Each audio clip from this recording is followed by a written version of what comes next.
All right, so let's go back to our website, grandsolarminimum.com. Here's our crop report. All right, weather. Signs of fall. That's right. Nancy in New York sent this in. Yellow leaves. I know you're thinking, G-O-G, one little tree. But I can tell you this, folks, driving up and down the 87 Northway, up and down this beautiful state, upstate New York, there are several trees in this area, and as all the way as far south as the capital region of Albany, that are looking like this. Some are even red by now. So I'm interested. I can't wait to see September 1st how August fared for us as far as temperatures went globally. We got reports all over the place, United States, talking about leaves already turning, and it's middle of August. But if you watch the Weather Channel and other mainstream media, that's hot out there. It's super, super hot. Here's something you don't see every day.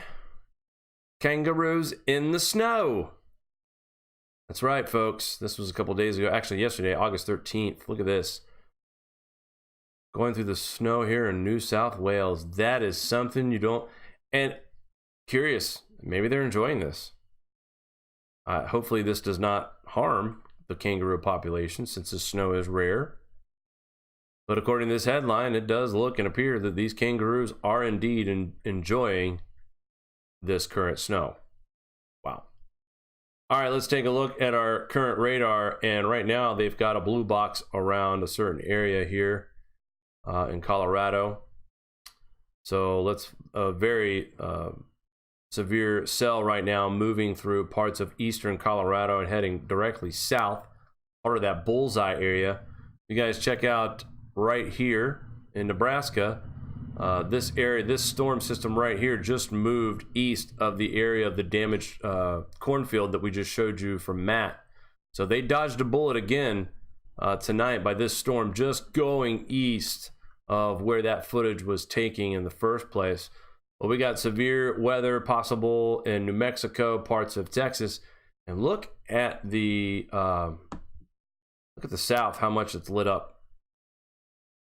I mean, if you live in the deep south, Louisiana, Mississippi, Alabama, Georgia, Panhandle of Florida, South Carolina, North Carolina, and parts of Virginia, even Philly, New Jersey, watch out, severe thunderstorms again. And we've already talked about how we've seen tornadoes increase this year in New Jersey. I think they've got 8 already, and they average 2 a year.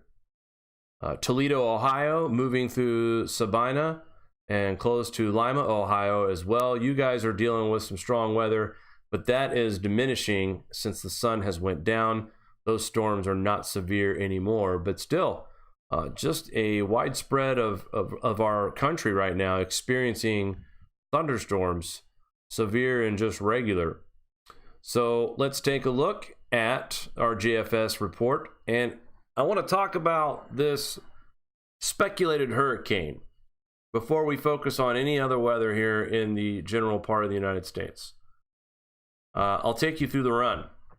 This is on the 18Z, and as you can see, Ohio, Indiana, Northeast, tons of rain, same in the South. The one thing that I'll say about these model runs, there is not going to be any shortage of moisture in the South.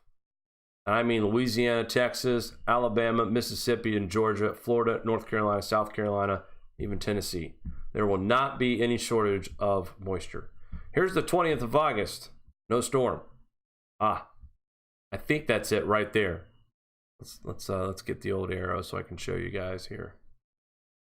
I think this is the storm that we've been watching now for a couple of broadcasts. And we first showed you this in the 0Z model, and then it shows up in the 18Z model. And now, watch what it does, guys. It acts more like a regular hurricane, because the last time I showed you this, it just went due west to Houston, and that was it. According to this model run here, there's no storm. But like I said, there is plenty of moisture being fed into the Gulf during the time of when we would see the so-called hurricane that we were expecting for this part of August. Here you are on the 27th of August. And just a stream of moisture continues to flow through the south. And by the 30th, the atmosphere will reload once again. All right, let's take a look for it in the 00Z forecast. Back this up. Take you here to the 18th. Again, this model is also showing plenty of moisture streaming in from the Gulf into the south. And then there's our storm system right here. This one's a little bit further west on the 00Z. Again, usually the worst case scenario on the storms. Move it up just a little bit. As you see it there, it's starting to develop a little bit more. And by the time we get to August 23rd, we have a Category 1 hurricane making landfall near Houston. And to the east of Houston, actually. So this is Saturday, August 24th. Pretty decent system making landfall again, no more than a Cat 1 before it turns into tropical depression and then gets carried away into the jet, across the Midwest, into the Northeast. All right. So there's two scenarios right now that really show a weaker storm. I'll take you back to the 20th here on this forecast. Again, we see the same system, except for the 18Z. That's the only one that's not showing this signature right now. But it's starting right here in the Gulf. Okay, let me move this out of the way for you. And this run here really just shows the Gulf just pumping in moisture into the southern part of the United States. That high pressure system sitting right there in Virginia is rotating this moisture to go across the south and continue to drench them. So according to this model run, no go on the storm. So let's go to the 6th. This is the last and final one. I'll take us back to the 23rd, 22nd. Again, here's our low pressure system, same spot. So all but the 18Z are showing this storm. Here we are on the 23rd, and this one's a little bit further east than the last model we just showed you. And this would be the worst case scenario. Now, I will say I've seen this model once before, and just in the recent hours, this thing has tracked a little bit further east, which is good news because the bullseye earlier was in New Orleans, which we all know they don't need any heavy rain. They're below sea level. And this system also goes through the Tennessee Valley into Ohio and then gets caught by another jet system, pushing it off to the northeast. Again, we're too far out, unfortunately, to really pinpoint this. There is one particular channel out there that's sounding the whistle and everything like that. But honestly, guys, this forecasting stuff, we really should leave it to the pros. But it is fair to say that the Gulf between the 19th, 20th, 21st, there is definitely increased moisture being pumped in to the southern states. And each model run is showing some kind of low pressure system entering the south through the Gulf. It's just not as prominent as we saw it earlier when we broadcasted on Monday. So interesting to see how that changes. But looking at the forecast models, though, for precipitation over the next 2 weeks, and everything from eastward, Illinois, all the way to the northeast, we really are going to have to walk. Plus Nebraska and Kansas, Iowa, you're getting your chances of moisture too. It seems like this wave of moisture has been coming from the same direction for the last month and a half. Just my observations. Now, also notice something here too. Saw lots of blue up in the Alberta, BC area. Snow showers already beginning to show up as early as August 19th, August 18th to be exact. Go ahead and take a look at a different angle of this camera. There's temperatures. Let's get the moisture. Let's see if I can get that. Here we are on the 17th. I mean, that's a lot of snow. It doesn't make it all the way down to as far south as we thought it would, but still, chances of snow in Alberta, BC are there. August 20th. Looking at the low pressure, high pressure situation. An area low pressure is actually dominating off the Atlantic, off the East Coast, trying to fight off these high pressures that was causing the storm to rake the coast earlier. So interesting to see pressure changes in the forecast. And again, like I said, guys, these are too far away to really predict precisely, especially when we're talking about the 23rd and the 24th. Here's a look, some of your weather here, folks, in Alaska. Checking out some snow in the far northwestern part. Low pressure system bringing rain to the south of Alaska. Also, you see Hawaii could possibly see its fair share of moisture over the next several days. There's a low pressure system that's heading towards Hawaii. It kind of loses its steam as it makes landfall. Again, it's probably just going to be a rainmaker. Nothing too major. Let's take a look at some of the temperatures, guys.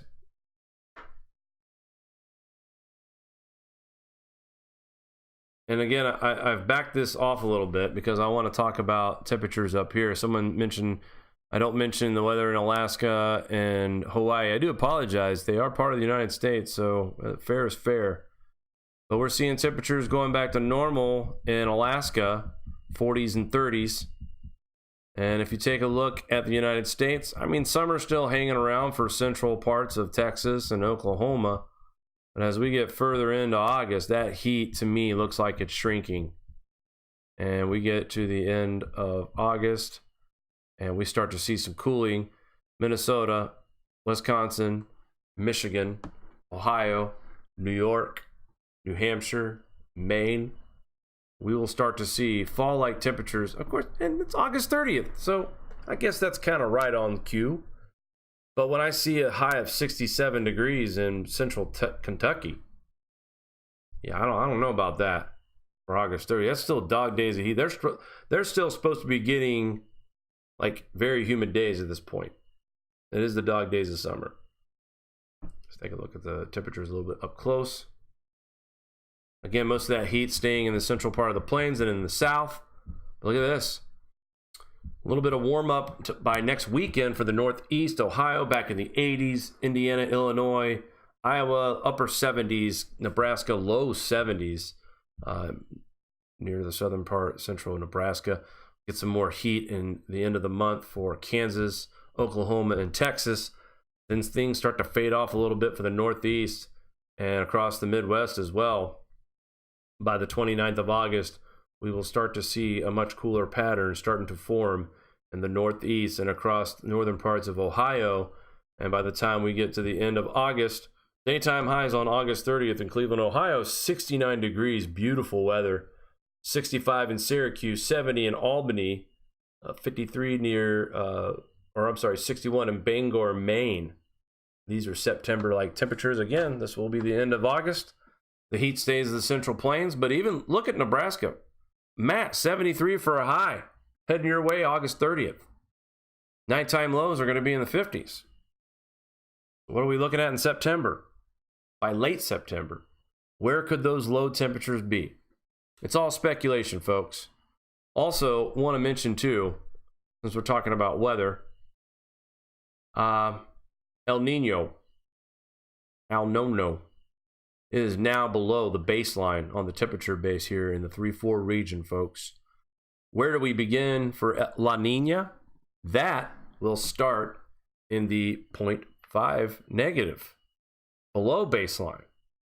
Right now, our current temperature is 0.110. So we are 0.390 away from La Niña conditions, possibly. How much further will this drop? This tried to level off a couple of days and started dropping again. Meanwhile, the North Atlantic, kind of on a summer high here, 0.8 over baseline. So we'll see what happens as we head into the autumn months and the winter months. And I tell you, La Niña, if it's kicking and going by the winter, that's going to amplify things even more. Marge, you want to come over here and say hello to our lovely audience out there in YouTube land, taking the time to tune in to enjoy this broadcast, or hopefully got something out of it? I would love to, Jake. You're getting scolded out in the chat. Okay. Constantly Contrary wants to know why you didn't cover Washington and Oregon.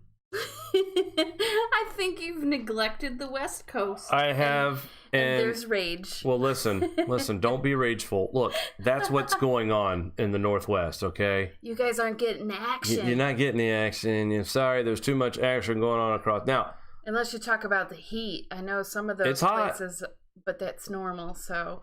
You know. Too bad. I used to live in California, so that's about, 72, 70. I don't really want to talk much about it. Sorry. I didn't mean to call you anyway, up, but we love you. Fun to we pick love on you. you. Hey, guys, there's a lot to cover here. We got a lot of love in the chat. Everyone's like, Mari and Jake, you guys are all right. We try. So we try. We do try. I'd like to thank Matt Bros for his contribution to this channel and all the videos he sent you. I'm glad you guys got to see a glimpse of what he shares with us. I'd also like to thank him for the super chat. He won't listen, Jake. So stop it, Matt. Let's see. Matanaya Charlemagne, hopefully I didn't butcher your name. Hey, Mari and Jake, if the farmers are to be bailed out for China rather than GSM, what will happen next year? What is your opinion about that? And I'll share what I shared with them in the chat. Share with me what you... Well, I said, I don't think any bailout is going to help our food shortage supplies. Farmers sure will be, welcome to have some of the costs they've lost replenished for sure. But I really look, and this could be, get your tinfoil hats on or conspiracy wands out. I really think China is being used as a cover-up for GSM food supply shortages. I think it's a nice, easy way to just box everything up real neatly and be like, it's China's fault. Everyone, that's why you're going to starve. And that's why you're paying for lots of, that's why the food prices are going up. It's all China and it's all Donald Trump. And we have to place blame on something. So that is it. Because it's not easy to say, you know what, we're in a natural cycle and we have a lot of challenges and we have to adapt. That's too hard. I think the farm bailout would be a great idea for the farmers, but like Mari said, it wouldn't do anything for the food crisis that we would be approaching. If this is just the beginning of things and this year is just a little bit worse than last year, I guess really all eyes are on this coming winter and next spring, guys. If you don't believe it now, I'm pretty much convinced after what's happened from the beginning of this year, definitely there's a lot of proof, but I'm sure it's going to rear its uglier head next year as well. And then I'm just going to Constantly Contrary said thank you for the shout out. No problem. She wasn't really scolding, or I know. she. I can't tell with these usernames sometimes. What else do I have? I was going to give a big shout out to all our Patreon. I know that there was a couple that popped in the chat today, and I tried to log into Patreon to get a list of all of you to give you a shout out. I'm going to have to wait till Friday because, two-factor authentication and all. I can't get in. So that's all I have. And I'm glad that this show went semi-glitch-free. Yeah, not bad. Knock on wood. We're getting better, folks. Not bad. All right, that's going to do it for us tonight on this Wednesday night. Thank you all for tuning in to our channel. Please subscribe and like and share and hit that notification bell. Make sure you mark the all on the notification bell. Also, check us out on Facebook, Twitter, Instagram, every social media platform that you could imagine. Mari has worked her little heart off and has us on mostly all of them. Until our next broadcast, which will be Friday night at 9 p.m., we will talk soon, guys. Take care. Do you like this show? Give us a thumbs up. Want to support us more? Share to your favorite social media platform. Buy a t-shirt or become a Patreon. All links are in the description below.